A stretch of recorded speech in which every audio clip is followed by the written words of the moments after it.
Bienvenue, mes élèves de la 3e année collégiale, dans une nouvelle leçon de la physique-chimie. Alors, toujours dans la partie de la mécanique et le chapitre du mouvement et du repos, on va voir une nouvelle leçon. Il s'agit des dangers de la vitesse. Alors, vous savez bien que plus la vitesse est élevée, plus le choc est violent en cas d'accident et plus les conséquences sont dramatiques. Alors, on se pose une question, quels sont les risques de la vitesse sur la conduite pour vous et pour les autres? Alors, le danger de la vitesse. Alors, regardez là, il s'agit d'une voiture et à grande vitesse. Alors, la vitesse, comme on le sait, la vitesse modifie considérablement les capacités d'un conducteur à maîtriser son véhicule en toutes circonstances. C'est-à-dire, lorsque le véhicule roule à grande vitesse, le conducteur trouve des difficultés à le maîtriser.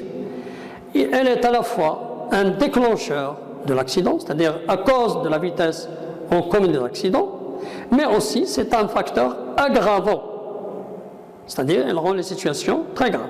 En fait, la distance d'arrêt augmente considérablement avec la vitesse. Alors notre objectif dans le paragraphe suivant est de savoir qu'est-ce que c'est que la distance d'arrêt. Bien.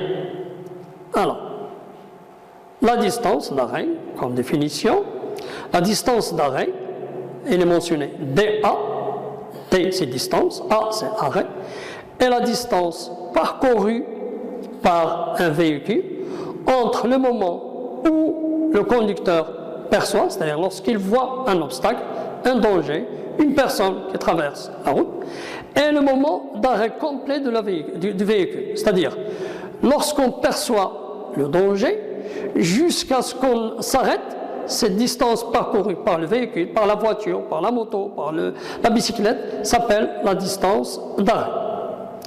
Alors, la distance d'arrêt d'un véhicule est la somme de la distance de réaction, dr, d distance, r réaction, et la distance de freinage df. Alors on va expliquer ce que c'est que la distance de réaction et la distance de freinage. Alors on écrit dA est égal à dr plus df. Pardon. La distance de réaction. Alors la distance de réaction dr, c'est la distance parcourue par le véhicule entre le moment où le conducteur voit l'obstacle et le moment où il commence à freiner. C'est-à-dire, lorsqu'on voit un obstacle, ce n'est pas le moment où on appuie sur les freins. On fait un petit retard qui s'écoule entre 0,5 secondes jusqu'à 1 seconde, selon l'âge, selon l'état de la personne. Donc on voit et on dure une petite durée qui est très courte, qui peut aller jusqu'à 1 seconde, pour appuyer sur les freins. Alors, entre le moment où on voit et le moment où on appuie sur les freins, la voiture ou le véhicule aurait parcouru une distance. Cette distance s'appelle la distance de réaction. La distance de réaction se calcule par la formule dr est égal à la vitesse avec laquelle elle roule, le véhicule, fois le temps de réaction. Alors le temps de réaction, c'est toujours donné, ça va entre 0,5 jusqu'à 1 seconde. Mais à condition que la distance est en mètres, la vitesse en mètres par seconde, et TR c'est en secondes. TR s'appelle le temps de réaction. Elle dépend, cette durée-là, elle dépend de l'éveil du conducteur. Alors, la distance de freinage. La distance de freinage, c'est la distance parcourue par un véhicule entre le moment où le conducteur commence à freiner et le moment où le véhicule s'arrête. Elle dépend de l'état mécanique du véhicule, de la qualité des pneus, la qualité des freins et l'état de la route, c'est-à-dire est-ce qu'elle est humide ou est-ce qu'elle est sèche, et les conditions climatiques. Qu'est-ce que ça veut dire? Alors, comme vous le savez bien, lorsqu'on appuie sur les freins, alors le véhicule ne s'arrête pas immédiatement. Alors, on appuie et le véhicule, il parcourt une distance, puis il s'arrête. Et comme vous le remarquez certaines fois, lorsqu'il y a un accident, la police ou bien les gendarmes viennent pour mesurer, et ils mesurent la trace qui sépare les roues sur la route. Donc cette trace-là, elle est due au frottement des roues avec la piste ou bien avec la route. Donc cette distance-là, elle s'appelle la distance de freinage. Alors, sur le schéma ici, on va vous montrer ce que ça veut dire. Donc, ici, un conducteur, en ce moment-là, ou en ce point, il aperçoit un animal sur la route. Donc là, c'est un obstacle. Donc, lorsqu'il aperçoit, elle va faire un petit retard pour appuyer sur les freins. Donc, ce retard-là, il va déjà parcourir une distance, et on va l'appeler la distance de réaction. Alors, entre ce point et ce point, le conducteur n'a pas utilisé les freins. Donc, seulement, il se prépare à appuyer sur les freins. Donc, cette distance, elle s'appelle la distance de réaction. Donc, arrivé à ce point, il appuie sur les freins. Donc, en appuyant sur les freins, la voiture ne s'arrête pas immédiatement. Donc, il parcourt une autre distance et puis il s'arrête ici. Donc, cette distance parcourue entre le moment d'appuyer sur les freins et le moment d'arrêt, elle s'appelle la distance de freinage. Donc, si je fais la somme de la distance de réaction et la distance de freinage, on va trouver la distance d'arrêt. Bien. Alors, les facteurs aggravants. Voilà. Le premier facteur, c'est l'état du véhicule. Alors, l'état du véhicule, ça comprend les freins mal entretenus ou des pneus sous-gonflés, c'est-à-dire les pneus qui ne contiennent pas assez d'air. Donc, la pression de l'air à l'intérieur des pneus n'est pas réglée. Parmi les facteurs aussi, l'infraction au code de la route, c'est-à-dire les erreurs que peut commettre un conducteur. Alors, ces infractions, il y a beaucoup d'infractions. On prend comme exemple la conduite sous l'emprise de l'alcool. Alors, il y a des personnes qui conduisent sous l'effet de l'alcool. Alors, ça, c'est interdit.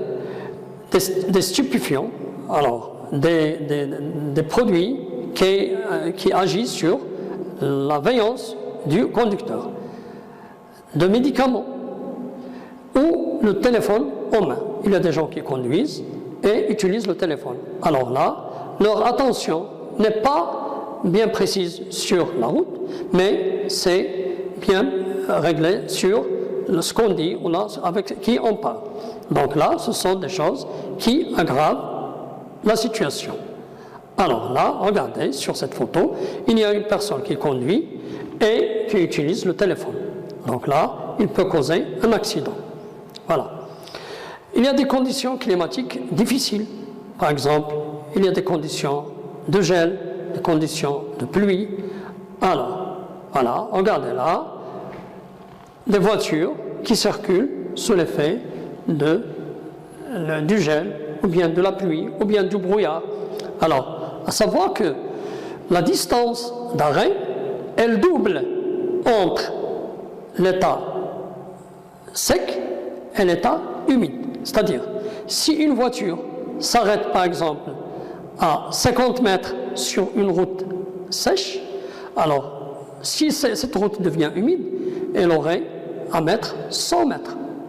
Donc, les conditions climatiques, elles doublent presque la distance d'arrêt. Voilà. Alors maintenant, on passe à la sécurité routière. Donc, d'abord, il faut respecter le code de la route.